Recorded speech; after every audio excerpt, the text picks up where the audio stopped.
Ito, hatid lang natin yung tupa ni Bossing. Ayan. Lalaki. Nangangasta na yan. Oo. Ayan, nakakaamoy na, oo. Ayan. Ayan na, nakakita na. Ayan na. Yari, oh. Ganyan kalinis. Nung naglagay tayo ng tupa dito sa Bana Goat Farm. Ayan. Ayan na, oo.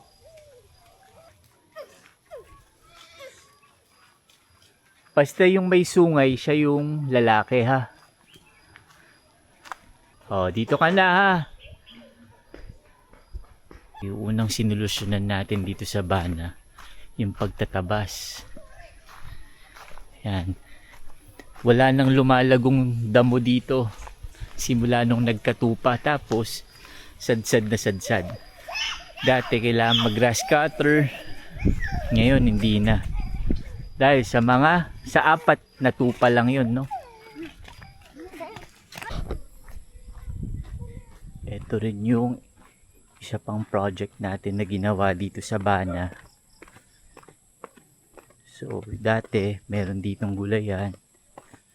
Yan, napabayaan na namin. Nag-focus kami dito sa seedlings area. Ayan.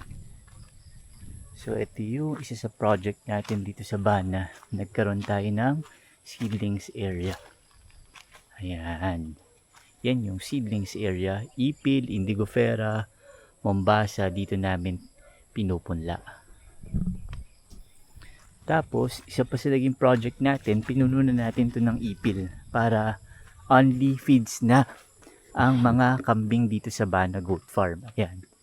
Hanggang doon sa baba, puro ano na yan, puro ipil na yan. Tapos puro ipil yan. Tapos yun, Indigofera naman yon. Yan, ginawa natin to para only na yung feeds ng mga kambing dito sa Bana Goat Farm. Dito naman sa kabila, yan, nagtry tayo ng magtanim ng Mombasa. Tapos siningitan natin ng Indigofera. Ilang buwan pa, malago na rin yan. Only feeds na rin ang ating mga kambing dito sa Bana Goat Farm. So hanggang doon, nataniman na namin. Hanggang doon sa ilalim na yun. Doon sa ilalim. Taniman na natin yan. Ito rin, pinapataniman natin ng Indigofera. Yan. Hanggang baba. Hindi na lang natin na ituloy. Pero dito na kami, pababa na kami. Yan. Yung mga mulberry na tinanim natin. Yan, mga mulberry. So at least nabuhay sila. Yan pa isa sa mga pagkain din ng kambing. Magiging puno yan. May kahit papano meron ulit tayong legacy dito sa Bana Goat Farm. Ito rin, tayo nag-ano nito, finance natin para sa mga tupa. Yan. Fence ginawa natin nung mag-inspect si CLSU. Yan. Saka yung machinery area, ayun. Yan. Kaya ito, halos tong mga to ay yung mga bata dito nung time natin na lumaki. Ayan, oh. Kaganda, oh. Ay, nag-ano yung balat piling doon. Ayan. Si Akim.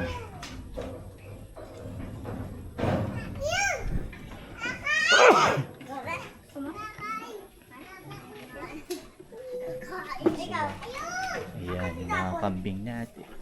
Ayan. Nabawasan na sila. Ayan.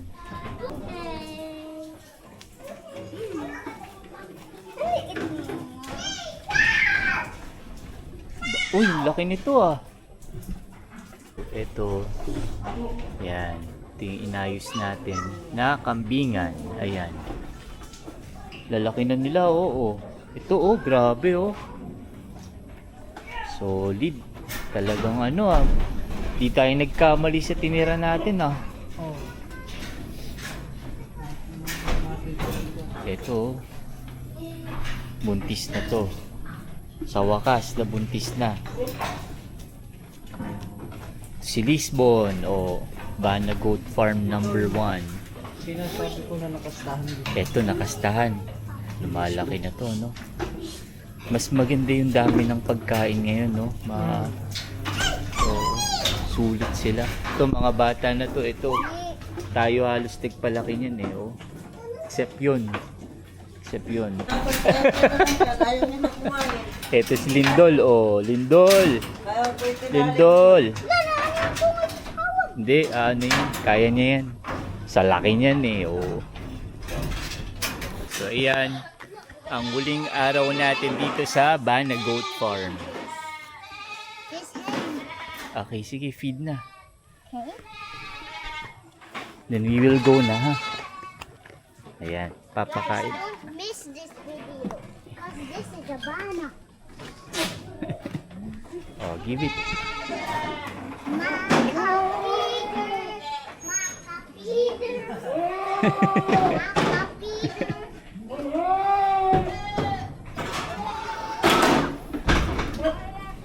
So, guys, tinurn over natin yung management sa ng Bana Goat Farm dahil sa medyo bus na yung oras natin dun pa lang sa ating manukan.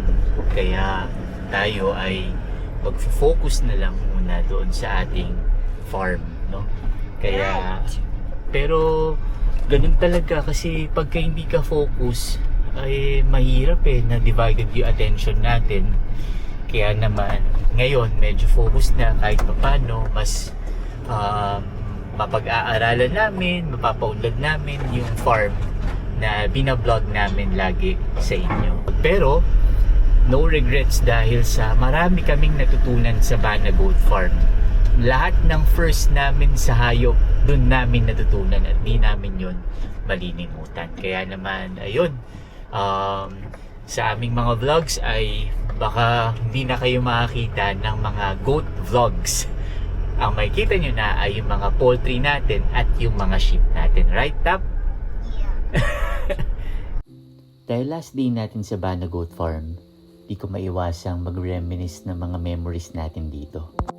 Una dyan, nakilala natin si Lindol, ang hari ng Bana Goat Farm. First time din natin ditong nakapagpaligo ng kambing at ang saya pala. Dito, natuto rin tayong gumawa ng Napier silage, pampakain natin sa ating mga kambing. Ay, ayos. Ayaw nga bango. Dito ko rin naranasan na magtanim, umulan at umaraw para maging anli ang kumpay ng ating mga kambing. At nagbunga ang effort na ito ng ating team dahil sa libo-libong puno ang ating naitanim at anli na ang kumpay para sa ating mga kambing. Naranasan ko rin dito na gumising ng napakaaga at magbenta ng kambing sa Padre Garcia. Dito ko rin na-meet ang mga barat, si Barat na ating naging alaga. Isa pa sa nakakamiss dito yung araw-araw na walang humpay na pangungumpay. Kahit pa sugat-sugat na ang ating mga braso, tuloy pa rin. Pagkatapos kasi nito may fresh na bukong nag-aantay para sa amin. Dito rin sa goat farm naranasan namin ang maging lolo at lola.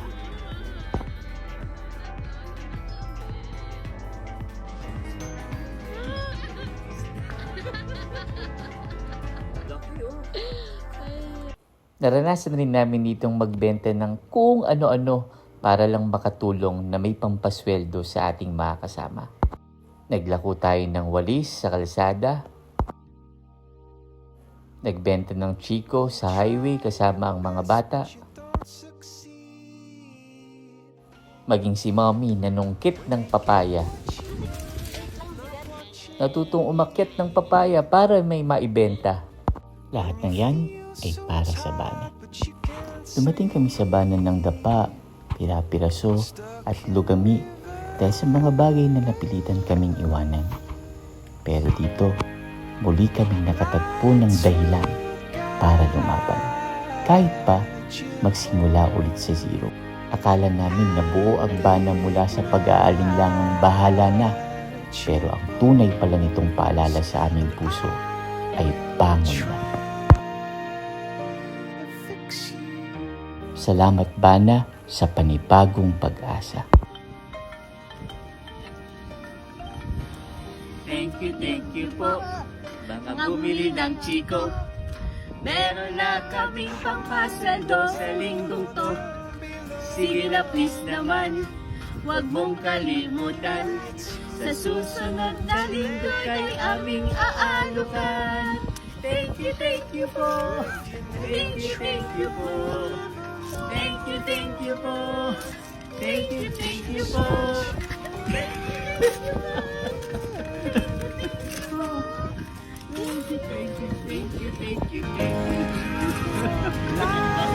you.